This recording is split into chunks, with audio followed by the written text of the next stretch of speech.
Welcome back to the It's Just Sport podcast paper review. There has been lots of action this past week in sport. Yep, it's been absolutely crazy. We want to update our listeners with the latest action. So if we missed anything, feel free to hit us up on social media on Twitter at hersport.ie and at JoanneOR_OX, on Instagram at hersport.ie and at JoanneOR, and use the hashtag IJS. So first of all, we're going to go over to boxing because competing last week we had Aoife O'Rourke, Michaela Walsh and Kelly Harrington. Aoife O'Rourke took home bronze at the Transgender tournament in the 75 kilo weight class. However, there was controversy for both Michaela Walsh and Kelly Harrington, who lost on the judges' scorecards. Harrington was heard saying to the judges, "You need to go to Specsavers," and I think shortly after she even put up a tweet of something very similar. So very controversial. We are very accustomed to controversy in boxing from an Irish point of view with AIBA. We don't have to go into the ins and outs of the whole thing. But we will hopefully look forward to Budapest, where they will be hosting the European Olympic qualifiers in June. So fingers crossed everything will be back normal for the girls. They can get back on the saddle and go again, because we definitely have a good history of boxing in the Olympics and everything involved. So we want the girls there to represent us. Niamh, you're going to be talking about my favourite sport of all time. You are telling us about golf and what Leona Maguire has been getting up to. Yeah, so Leona Maguire finished tied 16th in the first event of the LPGA Tour. Maguire is up 10 places in the Rolex rankings and she's now ranked 167th. Her best ranking previously was 159, so she's certainly not far off. Stephanie Meadow is currently the highest ranked Irish player at 125th, so that's the current rankings for now. Over in Camogie, former Cork Camogie star Gemma O'Connor retired from inter-county level. She boasts 11 All-Stars and 9 All-Ireland titles. She's certainly an icon in the camogie world and she has played with Cork for 19 years. As a Cork woman, Joanne, what is your favourite memory? First of all, I do want to wish Gemma O'Connor the best in her retirement. She has literally been a servant to the country and to the county in her job, obviously working in the army and different things like that. I think from a Cork perspective, I think no one can ever forget her. Let me just set the scene for you. We're playing Kilkenny. It's Paddy Murray versus all Kilkenny, and they all really dislike him, but he dislikes them, and so on and so forth. We're in the dying minutes of the 2017 final. It's level. The game was basically a free taking competition because of the rules. And Gemma O'Connor, she takes the ball from the half-back. She marches forward like she usually does. She stands long distance, with a wind at her back, I will say that. And she struck the most beautiful long-distance equaliser that you will ever see in an All-Ireland final, both male or female. It was absolutely sensational, and it was in the closing minutes of the game. And that point, obviously, it gave Cork the inspo that they needed to give the ball off to Julia White so she could pop the ball over the bar in injury time to defeat Kilkenny. So really, I think when you picture Gemma O'Connor, you can just picture her striding out of the backs with the ball, just absolutely bombing it forward, changing the whole style of play, putting the opposition on the back foot, and she was one of the best of the era, to do that. And I know she'll be certainly missed. They'll definitely find it hard to replace her. But we said that too about Aoife Murray last year, when Aoife Murray retired from goals, that they'd find it hard to replace the goalkeeping position. But it's definitely going to be tricky this time. She has done everything possible, and kudos to her. And I know she was very emotional. She was talking in the Evening Echo about how basically this is her life, and part of her life is now kind of over for her, in a good way. So fingers crossed, we'll see her soon. I can kind of picture her a little bit like coachy, but motivationally kind of stuff. Fingers crossed, we'll definitely see her in the future. I don't think this is the end of Gemma O'Connor in Camogie, that's for sure. So yeah, no, best of luck to her and everything that we're doing. We also have the top 5 standout moments on hersport.ie if anyone is interested in checking them out. But Niamh, I know you've got some ladies football info for us, because the All-Stars Ladies Football Players of the Year awards took place. So would you like to run us through that? The Ladies Football All-Star Awards took place at the weekend. Aimee Mackin picked up Senior Player of the Year. In intermediate, Vicky Wall of Meath picked up the Player of the Year, and in junior is Emer Smith of Fermanagh. I know you're a big fan of Aimee Mackin, Joanne. Tell us a little bit about that and how delighted you are to see. But yeah, no, big fan of Aimee, Mack and myself, as you know, no debate from there whatsoever. She came off of an ACL injury. She recovered from that absolutely spectacularly. I know our mom missed her in 2019 when she got injured. She came back 2020, limited game time due to COVID, scored 627, absolutely teared it up. Herself, her sister Blaheen, Caroline O'Hanlon, and the full back line, they absolutely, like, they took it to Dublin in their game. It was probably one of the bigger tests that Dublin have gotten throughout the season. So definite were they winners. You know, this is the first time in, I think, is it 6 or 7 years that the players, like the senior player of the year, is not from an All-Ireland winning team. So this is the first time this has ever happened in quite some time. So kudos to Aimee Mackin, Vicky Wall of Meath, absolutely sensational as well. She literally has taken Meath by the scruff of their necks and has dragged them through the ranks. Fortunately, now she's got a great team around her, some absolutely unbelievable players, and you see that reflected in the intermediate team of the year. But I don't know if you saw any of, but Vicky Wall had a really good piece with Emma Duffy of the 42, where she actually talked about the abuse she had suffered from 2017 to 2020 as well included. I actually did see that, yeah. Yeah, so for anyone who doesn't know, Vicky Wall basically put on a bit of weight in order to be a tougher and better full forward, and just keep herself healthy and motivated, different things like that. She basically was mocked on the pitch non-stop by the opposition, by managers, by fans in the stand. People were calling her fat. People were basically bullying her effectively on the pitch. But I think she's had the last laugh, Niamh. She's officially in the senior grade for the All-Ireland this year. Meath, look, I'm not saying they have a great chance. They have a chance, you know, to do something spectacular, whatever that may be. It's not going to be to surprise anyone, but it'll be to, you know, get themselves stellarly up there and to maintain their improving status. But as for Vicky Wall, I mean, she's intermediate player of the year. She could run people close next year for senior player of the year, and she's going to give defenses a horrible time for the new year. So best of luck to her. We do wish her all the best. Emer Smith of Fermanagh, another amazing footballer. You know, it's actually so good to see how tight the grades are these days and how they're kind of coming through. So Fermanagh find themselves officially in the intermediate grade along with Emer Smith. So yeah, no, best of luck to them. But there has been lots of action for Irish athletes in the United States. We're going to talk about diving first, because we've got Ciara McGing, who set a new diving record for Ohio State University with a score of 307 on the 10-meter platform at the Big Ten college meet at Purdue University. So she beat Tanya Watson's record that was set in 2020. McGinn is one of the up-and-coming divers for Ireland, as she, with Irish teammates Claire Cryan and Tanya Watson, seek, I suppose, to push the boundaries. So an incredibly cool time if you are an Irish athlete abroad. And yeah, no, they're tearing it up over in America, aren't they?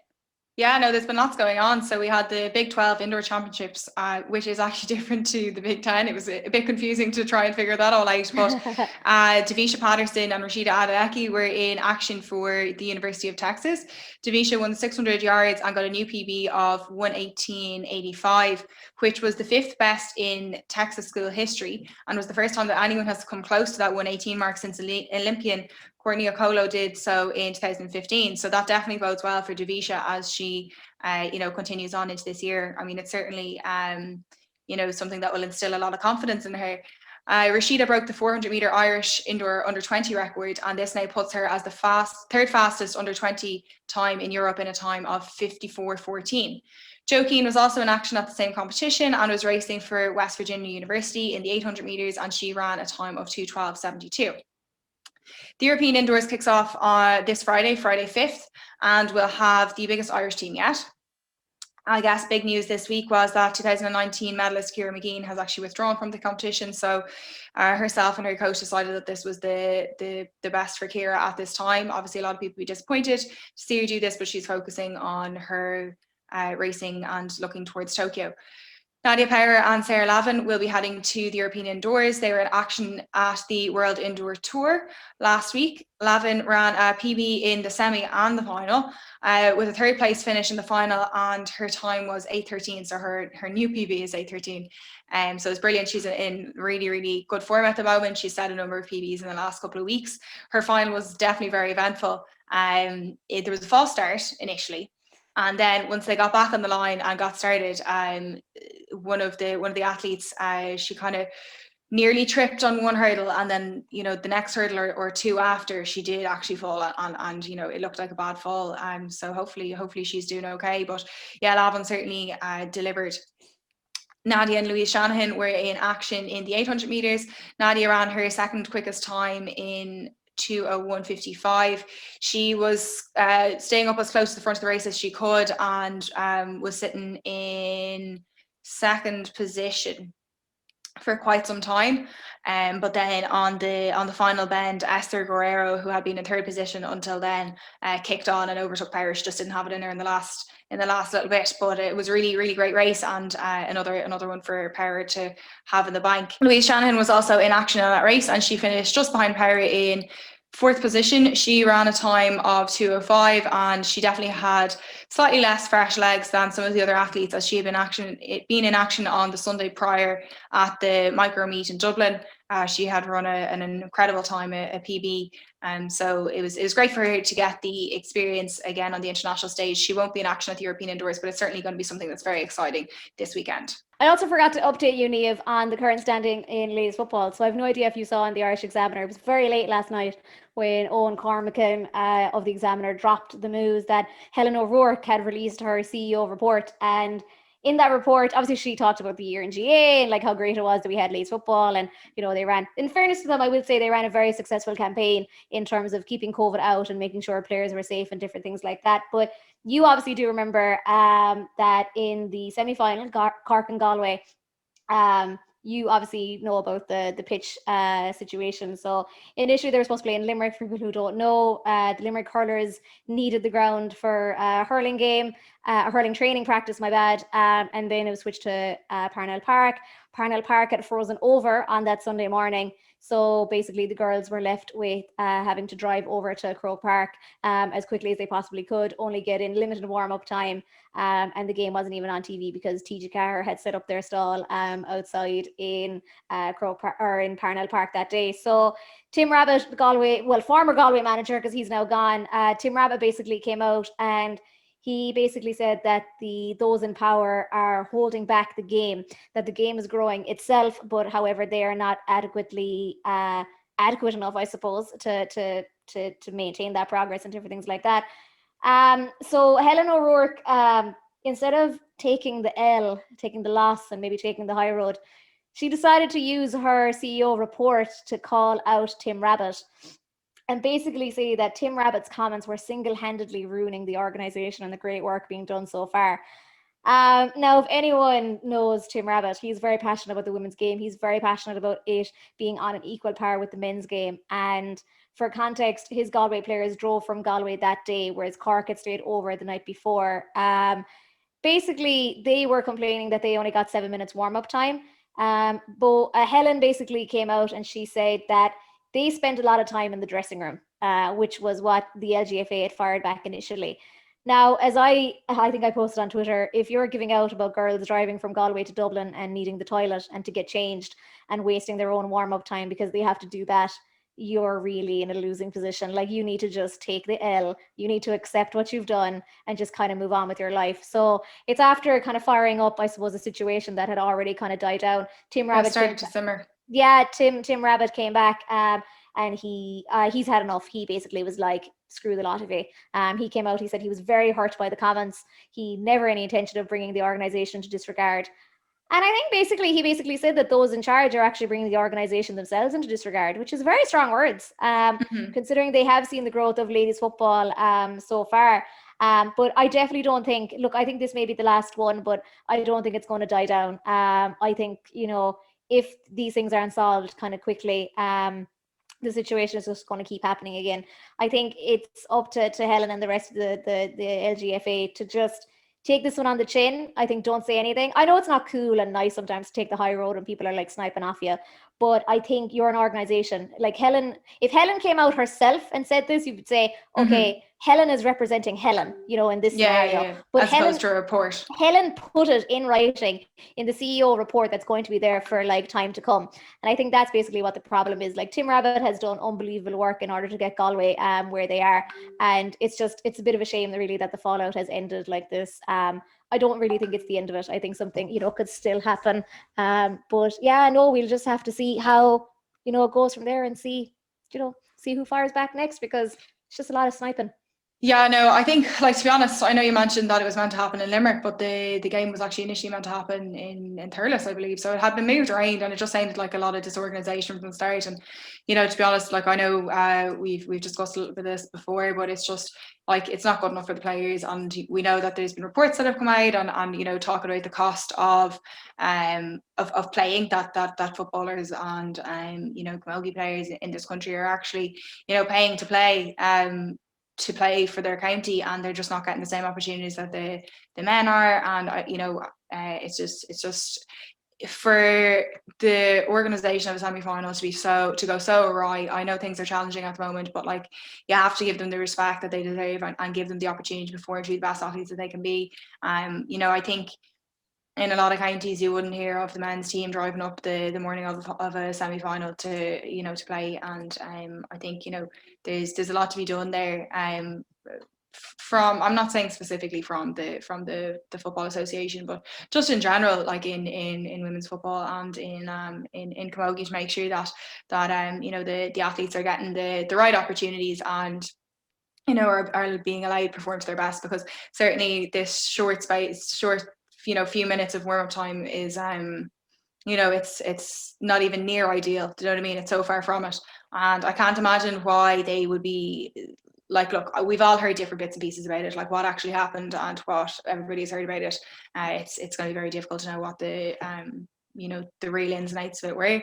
But I can't imagine that players are in there like messing around, you know, to be dilly-dallying like on the morning of a semi-final. Like, surely they've gotten this far. You know, they're going to be taking their role and their opportunity seriously, so I can't see them, you know, messing around too long in there. And like you're saying, if they're driving up, it's a long way. Like, you want to get yourselves organised to get out there and play the match. Like, they certainly aren't going to trying to be hindering themselves. So look, as I said, it's difficult to know what the situation is, but yeah, sure, look, hopefully things improve for the players.